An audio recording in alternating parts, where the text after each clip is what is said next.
n'umuryango wa Narcisse Uwizeye Mukamana Laurence, n'umuryango ukomoka muri Provinsi ya Kibangu, umuryango umaze imyaka 25 ushinzwe uremwe n'Imana.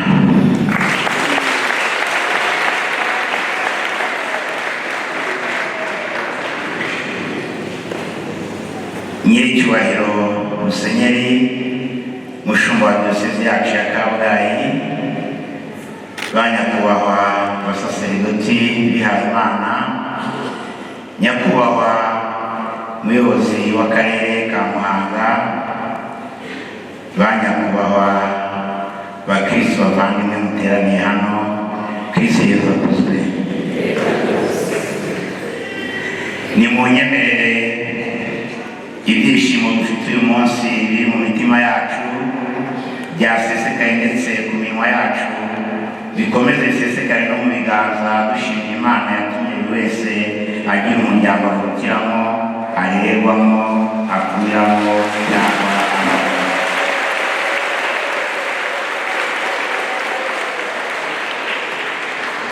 kuri uyu munsi duhimbaza yubile y'umuryango mu diyosezi yacu ya Kabgayi.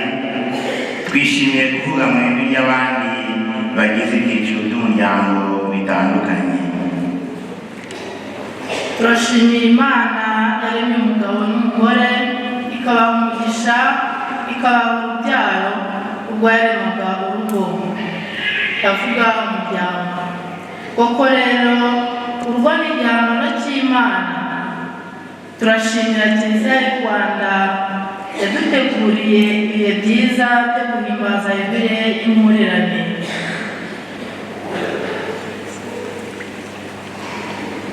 Iyo yubile y'impurirane ni ya yindi y'imyaka 2025 yo gucungurwa kwa muntu, imyaka 125 inkuru nziza igeze mu Rwanda.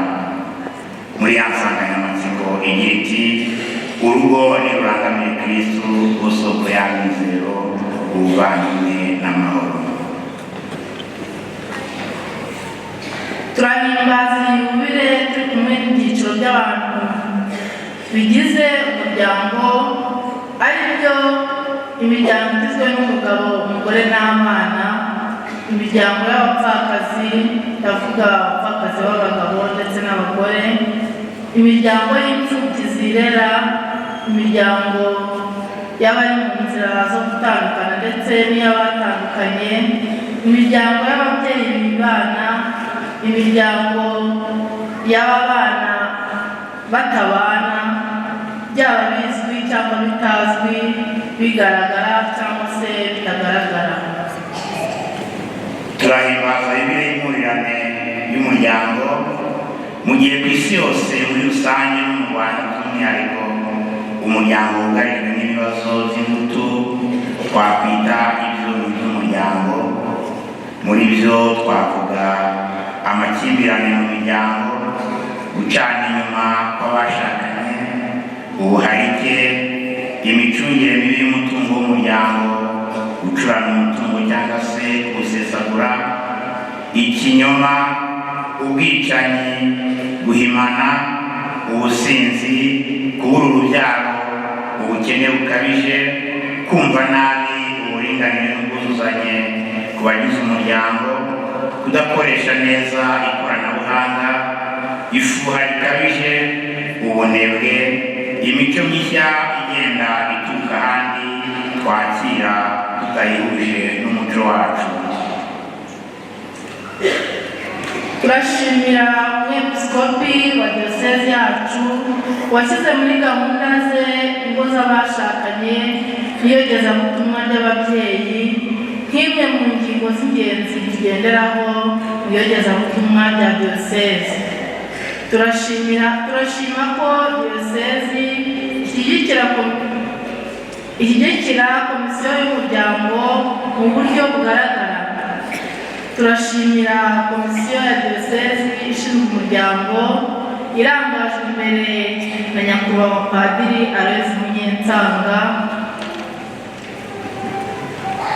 uburyo yegera za komisiyo zo mu maparuwasi no muri za duwayene zose, ihuza abahagarariye ibyiciro binyuranye bigaragara mu muryango. Uburyo ikora ubutumwa bwayo byatumye tumenya neza ko urugo rwiza ari igicumbi cy'ubuzima, urugo rwiza ari kiliziya nto, urugo rwiza ari ijuru rito. Muze twese dusigasire umuryango.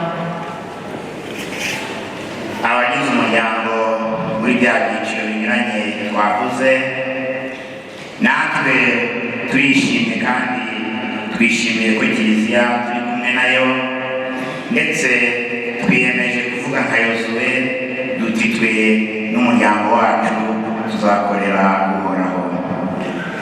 Turashimira za paruwasi zashyizeho za komisiyo z'umuryango kugera mu turere n'amasantarari. Izi komisiyo zakomeza kudufasha guhangana n'ibyonnyi byugarije umuryango muri iki gihe ndetse n'ikizaza. Turashimira Leta y'u Rwanda idahwema kugaragaza muri gahunda zayo ko umuryango ukwiye kwitabwaho mu gukemura amakimbirane ajya agaragara mu miryango myinshi. Turasaba komisiyo y'umuryango ku bufatanye na diyosezi gukomeza gushyigikira amahuriro y'abashakanye, imyiherero, amahugurwa y'abashakanye ndetse n'ibyiciro byose bigize umuryango wugarijwe n'ibibazo bikeneye ibisubizo ariko bimurikiwe n'ivanjiri. Ni ngombwa gukomeza gutegura neza abitegura gushinga ingo no gukomeza guherekeza abamaze kuzishinga.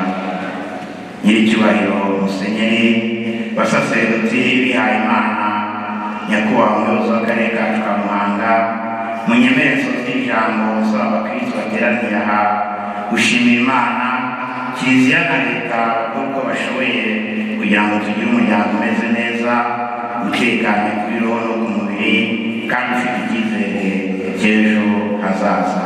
Mwese mugire ibihe nziza.